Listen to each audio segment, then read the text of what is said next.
Alright, today we're going to discuss how to choose a guitar to buy, how to pick a brand to shop for. How do you know where to look? Where do you get started? What's a good process? I get this question a bunch throughout my videos of people asking me if they should buy guitar A or guitar B, if they should look at brand A, B, or C. So I thought it might be helpful if I made a video outlining my thought process. Of course, in theory, you could play any style of music on any kind of guitar, but if you're looking for some general advice, some general guidelines, here's my usual thought process. By the way, this isn't a review of any specific guitars or any brands. I'm also not sponsored by any of the brands shown in this video. I'm not a guitar virtuoso, I'm not in some amazing touring band or anything, I just do the casual music online thing. I'm just some guy on the internet who clearly likes guitars. So let's jump right in. So the first thing you need to do before you look at any specific guitar models is you need to identify your needs. What kind of music do you like to listen to? What makes you happy? What do you like to play if you're not a beginner guitarist already? If you already know how to play guitar and you generally know what you like, that can help fuel your decision. If you're a beginner, then maybe looking for beginner guitars is what you're doing. Of course, also identify your budget.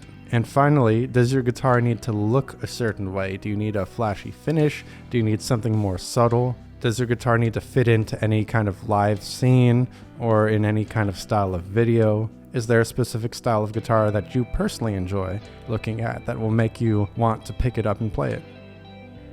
Alright, now time for step 2, looking for guitar brands, and you can identify them by their brand images. Now these brands, these companies, they want you to buy their guitars. They're going to do their best to advertise for certain parts of the market. They want you to find them and purchase them, of course. It's a business. So typically brands have a general image, like Ibanez, for example. They tend to market towards, like more shreddy stuff. They've got the thinner necks.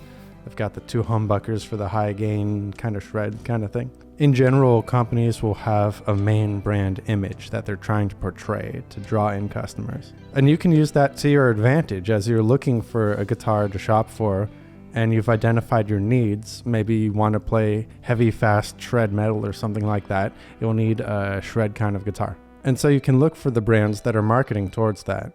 Or maybe you're trying to play blues and you can look for a brand that more caters towards blues musicians. Again, you can play anything on anything, but if you're trying to get started in your research, this will generally be the way to go. And of course, companies do diversify their lineup. Ibanez doesn't just make the RG model, they make some other stuff too, some single cuts, etc. But again, if you're getting your research started, you might want to stick towards their main offering that matches their general image. That's going to have the most options you can look at. When you're digging more deeply into your research, that's when you could start to look at alternatives and see what the competition is for the initial round of findings. And speaking of digging more deeply into research, it's time for step 3. This is when you can match the price point and the features towards what you're looking for.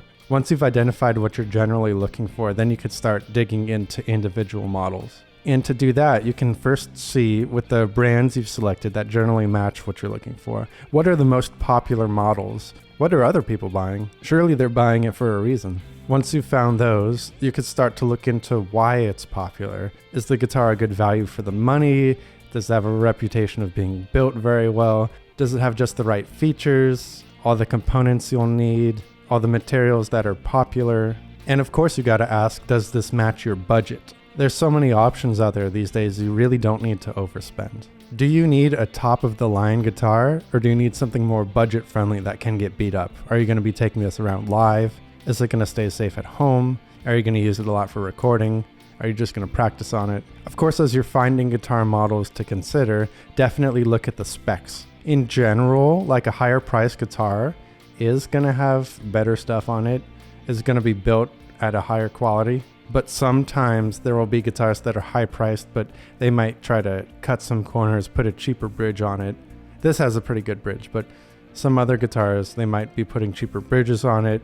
Maybe they're skipping out on the pickups and they're putting lesser quality stock pickups on. This is where research comes in and digging into what people are saying about these guitars. That's when you could start to consider that. And of course, as you're branching out too, you've identified these models, you're doing the research, then you can look at other brands who are trying to compete with the model. Like if you're looking at Ibanez, for example, and you're looking at a guitar like this, well, maybe you'd branch out. You'd look at a Jackson, maybe you'd look at a Schecter, an ESP LTD. So in doing this, keep shopping around until you've made your short list. Of course, you can go to guitar shops and see if they have the guitars to try. You can watch guitar demo videos on the internet, and you can find the guitars that have the features you need to match your needs. And in doing all this, you should come up with a few options that you could get. So that's my general thought process. As you go through your music career, as you progress as a guitarist, you're going to find you prefer certain specs here or there. Maybe you'll be like me and you'll prefer thinner necks to play on. Maybe you'll like thicker necks to really wrap your hand around and dig into those bends. Maybe you'll like the sound of single coils, or maybe humbuckers will more match what your ear prefers. There's going to be a lot of people around you and a lot of people on the internet who will prefer one thing or the other. So ultimately you have to go with what feels best for you. Maybe there's a bunch of people around you who do prefer to shred on like a guitar like this, for example, with 2 humbuckers with a thinner neck. But maybe you like a rounder fretboard radius, maybe you like a thicker neck, maybe you like single coils, and that best suits your play style, even if you are doing some shred, and that's okay too. There are going to be people out there who will tell you, oh, I don't like this, but ultimately you're buying a guitar for yourself. You're not buying a guitar for them. So that's my general framework I follow for shopping for guitars. Did you find this helpful? Do you have any other questions or comments? Was there anything I missed? Be sure to put it down in the comment section below. You know, this is YouTube, so I have to say the YouTube things, okay? Be sure to like, comment, subscribe, share the video, print out every frame and mail it. And as always, peace.